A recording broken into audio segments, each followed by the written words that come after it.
করছেন এবং গ্রেফতারি পরোয়ানা কিন্তু জারি হয়েছে, চার্জশিট দাখিল করা হয়েছে, তাই না? আপনাকে আরেকটা এর সাথে যুক্ত করি, এটা কি আমাদের আন্তর্জাতিক ভাবে আমাদের যে শান্তিরক্ষী মিশনে আমাদের যে সুনাম ছিল সেনাবাহিনীর, সেটা কি একবারে ভুলুণ্ঠিত হয়ে যাচ্ছে না? ওটা তো গেছে, কিন্তু সংবিধান হচ্ছে আমাদের সর্বোচ্চ আইন। সংবিধানে কিন্তু স্পষ্ট বলা আছে যে প্রতিরক্ষা বাহিনীতে যারা আছে তাদেরকে আপনি তাদের যে আইন, তাদের যে প্রচলিত আইন, সে আইনের মাধ্যমে আপনি তাদের বিচার করবেন। তারপর সেই বিচারে সাজাপ্রাপ্ত হলে তার যখন ওই চাকরিটা থাকবে না, তখন আপনি সিভিল আইনে আমাদের যে আইন আছে সে আইনে আপনি নিয়ে আসতে পারবেন। কিন্তু অলরেডি আপনি গ্রেফতারি পরোয়ানা জারি করে ফেলেছেন, এইটাকে আপনি কিভাবে রিমুভ করবেন? আপনি যে সেনা সদস্যদের, সেনাবাহিনীর কর্মকর্তাদের গ্রেফতারি পরোয়ানা জারি করে ফেললেন, এইটা আপনি কিভাবে আপনি করে ফেলেছেন? আপনি এখন যদি কান ধরে 20 বার উঠবসও করেন তাতে কিচ্ছু যায় আসে না, আপনি করে ফেলেছেন, ঘটনা আপনি ঘটিয়ে দিয়েছেন, ফাঁসি দিলেন, এবার আপনি কান ধরে উঠবস করলেন, কিছু যায় আসে না, আমি তো মরে গেছি রে ভাই। আর ধরে নিলাম যদি সেটা সিভিল প্রশাসনে হতো, তাদের চাকরি চলে গেলে ধরেন 5 বছর পরে আপনি তার বেতন সবেতনে সমর্যাদায় ফিরে আনলেন পয়সা দিয়ে, কিন্তু সেনাবাহিনীর কর্মকর্তা তো তাদের ওয়ান টাইম সিস্টেম, চাকরি চলে গেলে আর ফেরত আসা যায় না, তাদের বেলায় তারা কি করবে? আপিলও করতে পারবেন না। হ্যাঁ, আপিলের সুযোগ নাই তাদের। জি, এই ব্যাপারে তাহলে বিষয়টা কি দাঁড়ালো? না না, সেটাই তো, মানে এটা আমার কাছে স্পষ্ট মনে হচ্ছে যে সমস্ত অর্গান গুলাকে ধ্বংস করে দেওয়ার জন্য, মানে কোথাও যেন, কারণ এটা সেনাবাহিনীর বাকি যারা আছেন তারা কিন্তু সম্মানের চোখে দেখছেন না। আপনাদেরকে তো আমি বলি থাপ্পড় মেরে দেওয়া হয়েছে, এই থাপ্পড়টা দিয়ে দেওয়ার ফলে এখন আপনি কি করবেন? আপনার সহকর্মীকে দেওয়া মানে কি আপনার গালে থাপ্পড় বাকি আছে? আপনি তো পথ দেখিয়ে দিলেন যে আপনার গালে থাপ্পড় মারা যায়, মারা যায়, আপনি কিন্তু রাস্তা দেখিয়ে দিয়েছেন। হজম করার মানে কি? সেনাবাহিনী যদি এটাকে হজম করে তার মানে কি আপনি ভবিষ্যতেও যারা আসবে তাদেরকে আপনি সুযোগ করে দিলেন যে আপনাকে চাইলেই চড়ানো যায়। হাসনাত যেটা বলেছিল, তাই না? হাসনাত না ওয়াকার, হাসনাত তখন কিন্তু আমরা কিন্তু তখন প্রতিবাদ জানিয়েছিলাম, আমাদের কিন্তু তখন বুকে রক্তক্ষরণ হয়েছে যে আমাদের এত রেসপেক্টেড একটা বাহিনী তাকে কোথায় নিয়ে আসা হয়েছে। হাসনাতের মতো একটা বকে যাওয়া একটা রাস্তার ছেলে, সে যখন সেনা প্রধানের বিরুদ্ধে কথা বলে, সেনা প্রধানকে তার সমকক্ষ মনে করে তার দিয়ে স্লোগান দেয়, তখন কি সেনাবাহিনীর কোনো মর্যাদার থাকে অক্ষুণ্ণ? এবং তারপরে কি করবে সেনাবাহিনী? এটাকে খুবই তারা আমার কাছে মনে হচ্ছে কৌশলী বা মানে হাসনাতকে একটা আচরণ, সেই আচরণটাকে তারা ক্ষমসুন্দর দৃষ্টিতে দেখেছেন এবং তার ফলে কিন্তু আজকে গ্রেফতারি পরোয়ানা। জি জি, আপনার কাছে আবার আসবো, আমি রোকে আপার কাছে যাচ্ছি। দর্শক অনেকে মেসেজ করতেছে যে আপনি সুন্দর একটা কথা বলেছেন যে এটা আসলে আমরা কোনো নাটক বলুক, যাই বলুক, বাচ্চা পোটাস বলুক, কিন্তু ঘটনাটা কিন্তু এখন বুমেরাং হয়ে গেছে। এখন কিন্তু দেশ এবং জাতি এটাকে নিয়ে সামনে চলে আসছে। আমরা সেনাবাহিনীর অবশ্যই সমালোচনা করি তার ভুল কর্মকাণ্ডের, এমনকি আমরা রাজনীতিকদেরও সমালোচনা করি, কিন্তু দিন শেষে তো আমার দেশের রাজনীতি, আমার দেশ পরিচালনা করবে ওই রাজনীতিবিদরাই, এবং আমার দেশের নিরাপত্তার 1 নাম্বার যে সংগঠন, 1 নাম্বার প্রথম কাতারে যে জান দেওয়ার জন্য প্রস্তুত, সেটা সেনাবাহিনী। আমরা যতই তার সমালোচনা করি, সংবিধানটা তো মাথায় রাখতে হবে, সংবিধানটা মাথায় রেখে আমি বলতে পারি। হ্যাঁ, আবার আসবো আপনার কাছে। জি রোকে আপা, আপনার কাছে আমার প্রশ্ন, আমরা ইদানিং দেখতেছি রাজনীতিবিদেরা প্রথম যেমন এতদিন ভারত সম্পর্কে এতদিন তারা ভিন্নভাবে সমালোচনা করতো বিএনপি, হঠাৎ করে সালাউদ্দিন সাহেব বলতেছে আমরা জানি যে তাকে একটি 3 তারকা বা 5 তারকা হোটেলে রাখা হয়েছিল, এমনকি আমি ব্যক্তিগতভাবেও জানি তাকে কোথায় রাখা হয়েছিল। সেই চ্যালেঞ্জটা পরে গ্রহণ করবো যখন তারা আমার চ্যালেঞ্জের বিরোধিতা করবে। আমি জানি ব্যক্তিগতভাবে আমার লোক সেখানে উপস্থিত ছিল, আমার লোক সেইখানে তার ওইখানে গিয়ে ফিজিক্যালি তাকে বেড়ে আসছে, সেইখানে সে কোথায় ছিল আমি সব জানি। কিন্তু এই লোকটা যে এখন বলতেছে ভারতে আমাকে পাগলা গারদে রাখা হয়, আসলেই কি বিএনপি পাগল হয়ে গেল এই কথাটা বলে? আর দ্বিতীয় প্রশ্ন, বাংলাদেশের ডিআইজি সাহেব বলেছেন, পুলিশের ডিআইজি, আওয়ামী লীগকে দলে বেরাতে সব দল উঠে পড়ে লেগেছে। এই বিষয়ে একটু আপনার দৃষ্টি আকর্ষণ করতেছি। আরেকটা প্রশ্ন হলো যে আপনার এই পঞ্চগড়ে আমাদের এই জাতীয় ভাতিজারা দুর্নীতি বিরোধী মিছিল করেছে, অথচ একজনকে তো আমরা দেখলাম না যে তাদের শাস্তির আওতায় আনতে। ওই যে একজন টপ করে আসমান থেকে পড়া দরবেশের মতো মনে হয় ফেরেশতার মতো, সেও 400 কোটি টাকা। আমার আরেক জাতীয় ভাতিজার পিএস 150, 200, 300, 400 কোটি টাকা নিয়েছে। এই ব্যাপারে তারা নিজেরা না করে লং মার্চ করতেছে। তিনটা বিষয় যদি একটু বলতেন আপনি প্লিজ। তিনটা বিষয় তো আমি ভুলে গেলে আমাকে মনে করে দিন। আর তার আগে আমি একটুখানি সেনাবাহিনীতে যেটা হয়েছে, আমি আরিফা রহমান রুমা অনেকদিন পরে আমাদের একসাথে টকশোতে কথা হচ্ছে এক স্ক্রিনে, সেটা ভালো লাগছে। আর শেখ ফরিদ ভাই তো ভীষণ পপুলার মানুষ, হাটে মাঠে ঘাটে সারা বাংলাদেশে, বিশ্বব্যাপী উনার ফ্যান। তো আমি খুব এনজয় করছি এই টকশোটা, কারণ অনেক কিছু জানা যায়, শেয়ার করা যায়, সেটা একটা ব্যাপার। আর যারা দেখছেন আমাদের শুনছেন তাদেরকেও কৃতজ্ঞতা। তো আরিফুর রহমান রুমা যেটা বলছে, আমি এই কথাগুলোর সাথে খুবই একমত। আমি একটু শুধু যুক্ত করবো, সেটি হচ্ছে যে সেনাবাহিনীতে একটা ইনস্টিটিউট, বাংলাদেশের একটা শক্তির জায়গা, সেটা সেইখানে বাংলাদেশের সেনাবাহিনী সেনাবাহিনীর সম্পর্কে জাতিসংঘে ভলকার যখন বললেন, যে উনি ইন্টারভিউতেই বলেছেন, যেটা সারা বিশ্ব জানে, যে তাদের কথার কারণে মিশনে যাওয়ার সুযোগ সুবিধার কারণে তারা জুলাইতে কোন রকম দায়িত্ব পালন করেনি। এখানে দুটো বিষয়, যে একটি হচ্ছে যে পদে আছে সেই পদের একটি দায়িত্ব পালন করার নির্দেশনা থাকে, শপথ গ্রহণ করে যে আমি পুলিশে বা আমি র্যাবে বা আমি যেখানে থেকে আমাকে দায়িত্বটা পালন করতে হবে। এখন সেখানে কিন্তু প্রমাণিত হচ্ছে তারা গণপ্রজাতন্ত্রী বাংলাদেশ সরকারের শপথে বাংলাদেশ সরকারের বেতন ভাতা নেওয়া একটি সংস্থা আদেশ পালন করেছেন জাতিসংঘের একজন ভলকারকে। তো সেদিনই তো যখন এটি তথ্যটি এসছে, সেদিনই কিন্তু দেশের মানুষের মধ্যে একটি আলোচনা গুঞ্জন তৈরি হয়েছে। যাই হোক, সেটা সম্পর্কে আমি কোনো আলাদা মন্তব্য করব না। এবং তারপরে আমরা দেখলাম এই সকল টোকাই কিশোরদের পাশে তারা প্রোটোকল দিচ্ছেন। সেনাবাহিনীকে আমরা দেখলাম বঙ্গবন্ধুর ভাস্কর্য ভীষণ শক্তি দিয়ে ভাঙচুর করছে। আমরা সেনাবাহিনীকে দেখলাম দাঁড়িয়ে দাঁড়িয়ে দেখছে জনগণ মব আক্রান্ত হচ্ছে। আমরা দেখলাম সেনাবাহিনী হুঙ্কার দিচ্ছে, enough is enough, but mob আক্রান্ত হচ্ছে জনগণ।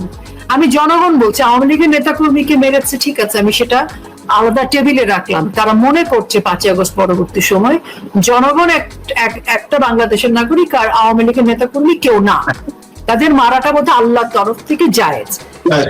সেনাবাহিনীর লোকজন দাঁড়ানো, আওয়ামী লীগের নেতাকর্মীও যেমন সন্ত্রাসীর শিকার হয়েছে, মবের শিকার হয়েছে, হত্যার শিকার হয়েছে, ভাঙচুরের শিকার হয়েছে, অগ্নিসংযোগ, স্থাপনা ধ্বংস। কাজে স্থাপনা ধ্বংস হচ্ছে রাষ্ট্রের, আর সাধারণ মানুষ সহ সবকিছু যা ঘটেছে, ভাবমূর্তি নষ্ট হয়েছে দিনের শেষে বাংলাদেশে। এবং তারপর যেটি হলো যে আমরা দেখলাম হাসনাত সহ বিভিন্ন জন সেনাবাহিনীকে আক্রান্ত করবে, ক্যান্টনমেন্ট ঘুরিয়ে দেবে। এবং একটি ছবি যেটা 1/11 সময় খুব পপুলার ছবি ছিল, একজন সেনাবাহিনীকে লাথি মারছে, একজন ফ্লাইং কিক দিচ্ছে, সেটিকেও পোস্ট দিয়ে সম্ভবত সাকিব যে ছেলেটি বলেছিল স্থাপনা ধ্বংস না করলে, থানা না পোড়ালে আন্দোলন সফল হয় না, সেই সম্ভবত ওরকম একটা পোস্ট দিয়ে বলেছিল যে এইটা যদি মনে থাকে সেনাবাহিনী তাহলে তাদের ওখানে আসবে না। তো এরকম নানাবিধ ঘটনার মধ্যে দিয়ে সেনাবাহিনীর মর্যাদাটাকে ক্ষুণ্ণ তারাই করেছে যাদেরকে সেনাবাহিনী পৃষ্ঠপোষকতা করেছে। তারপরও আমি মনে করি যে আমার দেশের সেনাবাহিনী ভাই আমার সবচেয়ে আপন মানুষ, আমার পুলিশ আমার আপন। কারণ গুটিকত হয়তো অন্যায় করতে পারেন, কিন্তু সেনাবাহিনী যদি আমি বলি, অবশ্যই সেনাবাহিনীর মর্যাদার সাথে আমি একজন নাগরিক হিসেবে আমার মর্যাদাও জড়িত। কারণ দিনের শেষে সেনাবাহিনী বাংলাদেশকে রিপ্রেজেন্ট করে, বাংলাদেশের সীমান্তকে রক্ষা করে, বাংলাদেশকে রক্ষা করে, এবং সেনাবাহিনী এই গর্বটা তো আমরা করি। আর আমি ব্যক্তিগতভাবে খুবই সেনাবাহিনী পছন্দ করি, কারণ আমার একদম ছোটবেলায় আমার এইম ইন লাইফ ছিল আমি সেনাবাহিনী প্রধান হব। তো এটা আমার একদম ছোটবেলার প্ল্যান ছিল, যে সেনাবাহিনী প্রধান কেন, আমি সেনাবাহিনী কিছুই হতে পারিনি। তো ছোটবেলার এইম ইন লাইফ। কিন্তু এখন যে ঘটনাটি ঘটেছে, এটিতে আমার মনে হচ্ছে যে একটা প্রতিষ্ঠানকে অপমান করা, এখানে কে ভালো কে মন্দ, কে অপরাধ করেছে, সেনাবাহিনীর রুলস আছে, সরকারি রুলস আছে, সেনাবাহিনীর চাকরির ক্ষেত্রে কিছু রুলস আছে, সেই সব কিছু না মেনে সেনাবাহিনীকে আমাদের মনে হলো সাধারণ মানুষের কাছে যে জিনিসটা উপস্থাপন হলো সেটি হচ্ছে সেনাবাহিনীকে একদম নিচুতে নামিয়ে দেওয়া হলো।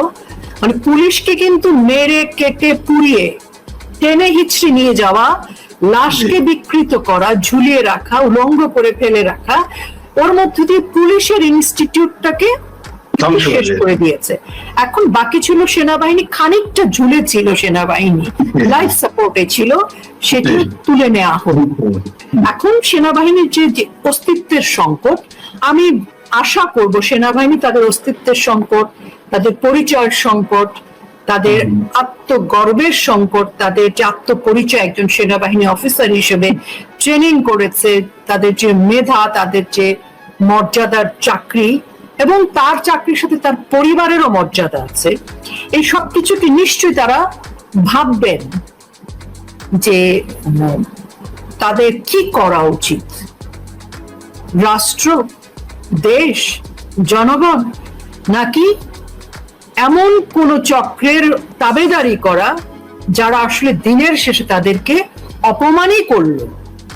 ভাবতে হবে তাদেরকে আবার নতুন করে। আমি এর চেয়ে বেশি কিছু বলতে চাই না।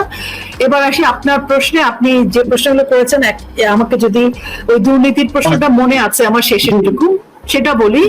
এটা হয়েছে কি মাঝে মাঝে ওরা কিছু কিছু ছোট ছোট আমরা বলি যে mini short film, mini documentary, full length cinema বলি, নাটক বলি, টেলিফিল্ম বলি, ওরা মাঝে মাঝে এরকম মিনি শর্ট ফিল্ম করে, মাঝে মাঝে মিনি টিজার দেখায় আমাদেরকে, সেগুলো হচ্ছে এগুলো, এবং প্রতিটাই ফ্লপ যায়। দুর্নীতি তো খালি চোখে আমরা দেখছি গত 13 মাসে। দুর্নীতি বললে মনে করেন আপনার 13 মাসে শেষ হবে না, মানে এক একজন এত দুর্নীতি করেছে। তো সেখানে এইরকম একটা মিনি মিছিল করা, এটা হচ্ছে কি মানে কারো হয়তো কোনো দৃষ্টিটাকে সরানোর প্রয়োজন ছিল। তারা যখন কোনো খারাপ কাজ করে তখন সেটাকে দৃষ্টি সরানোর জন্য অন্য কিছু করে, এবং সেটা নিয়ে আমরা একটু আলোচনা করি, তারা ততক্ষণে ওই কাজটা করে ফেলে। মানে এক বাড়িতে শীত কাটে যখন, সে বাড়িতে সবাই আসে, ওই বাড়িতে আগুন লেগেছে, চোর এসছে, এটা করে। আর অন্য চোররা কিন্তু গ্রামের আর অন্য সাইডের বাড়িগুলো, উত্তর পাড়ায় যখন, সরি উত্তর পাড়াটা কোইন্সিডেন্টালি হলো, উত্তর পাড়ার গ্রামের বাড়িগুলোতে চুরি চামারি করছে, শীত কাটছে, তো সবাই এটা নিয়ে ব্যস্ত দিকে যাচ্ছে লোকজন। দক্ষিণ পাড়ায় যে আসলে শেষ করে দিচ্ছে ওটা কিন্তু খবর নাই। এটা হচ্ছে ওদের সবসময় কনস্পিরেসি। আর আরেকটা যেন কি বলছিলেন আপনি? ওই যে বলতে চাই যে ওই যে বিএনপি নেতা সালাউদ্দিন সাহেব বলেছেন তাকে নাকি ভারতে পাগলাগারদে রাখা হয়েছিল। তো জানি না, এখন আসলে আমি শ্রদ্ধা রেখে বলতে চাই, আমি সবসময় রাজনীতিবিদদের শ্রদ্ধা করি, কারণ দেশ রাজনীতিবিদরাই চালাবেন। কিন্তু আমি জানি না, মানে গত 5 আগস্টের পর থেকে ওই দলের রাজনৈতিক বেশিরভাগ নেতারা কি বলছেন, এবং প্রতিদিন ওরা নতুন নতুন নিউজের মতো প্রতিদিন যেমন শীর্ষ সংবাদ পরিবর্তন হয়, মানে নতুন নতুন সংবাদ দেন ওনারা, এবং এমন কথাগুলো বলেন যেগুলো আসলে আমরা জানি, দেখেছি এবং তথ্য প্রমাণ আছে। সেই কারণে আমি আসলে ওনার এই কথাগুলো এত বহুল আলোচিত, এত বহুল প্রচারিত, এত বহুল তথ্য প্রমাণ সকলের কাছে আছে, উনি এটা আসলে কেন বললেন আমি জানি না। একইভাবে ওনাদের ভারপ্রাপ্ত চেয়ারম্যান তারেক রহমান সাহেব ওনার ইন্টারভিউতে কয়েকটা কথা বলেছেন যেগুলো তথ্য প্রমাণ সবার কাছে আছে। তো আমি জানি না কেন আজকে সেনাবাহিনীদের প্রতি এত আক্রোশ। আমি ইন্টারভিউর একটি প্রসঙ্গ একটুখানি আনতে চাই আবার। তারেক রহমান সাহেব ইন্টারভিউতে উনার উপর যে নির্যাতন হয়েছে সেটা নিয়ে উনি খুব উষ্মা প্রকাশ করেছেন শীতল ভাবে। তো এই উনার নির্যাতনের সাথে কিন্তু বাংলাদেশ আওয়ামী লীগের কোনো সম্পৃক্ততা নেই। আমরা সকলেই জানি তারেক রহমানকে কারা সেই সময় কি করেছে, উনি কোথায় মুচলেখা দিয়েছেন, কেন দেশে আসতে পারেন না। তো সেই বিশেষ বাহিনীর প্রতি তার যে একটা আক্রোশ আছে, আমরা জানি না। ইন্টারভিউটাও হলো, উনিও ইউনূস সাহেবের সাথে মিটিং হলো, তারপর দেখছি সেনাবাহিনীর উপরও কেন জানি ঠাডা পড়তেছে বারবার। তো সবকিছু মিলে আমি আসলে কিছু বলতে চাই না। আমি মানে এরকম সম্ভাবনার কথা লোকজন বলছে, টক শোতে শুনছি উকি ঝুঁকি দিচ্ছে আর কি। মানে আপনি কি বলতে চাচ্ছেন যে তারেক রহমানের সেই সাক্ষাৎকারের পরেই উত্তরপাড়ায় এরকম আসমানি বালা নাজিল হচ্ছে, যার কারণে 25 জন আসামি, এটা বলতে চাচ্ছেন আপনি, বা আপনি কি মনে করেন এরকম কিছু? আসলে আমরা তো সবাই অবস্থার সাথে জুড়েই কথা বলি, বা রাজনীতি তো তাই, অবস্থা তো তাই, এখানে ঘটছে তো সাথে সাথে ওটা ঘটছে। তো এখন উনার একটা আক্রোশ দেখলাম, উনার আক্রোশের পর যাদের প্রতি উনার একটা আক্রোশ আছে, সেখানে আমরা দেখলাম একটুখানি ঝামেলা হচ্ছে। উনি বললেন ওনার ক্যান্টনমেন্টের বাড়িটি নিয়ে নেওয়া হয়েছে। ক্যান্টনমেন্টের বাড়িটি তো আসলে আওয়ামী লীগ নেয়নি, নিয়েছে কারা? এই সবকিছু মিলিয়ে এবং আমার মনে হয় যে কোথাও বোধহয় কিছু একটা। জি, ধন্যবাদ আপনাকে।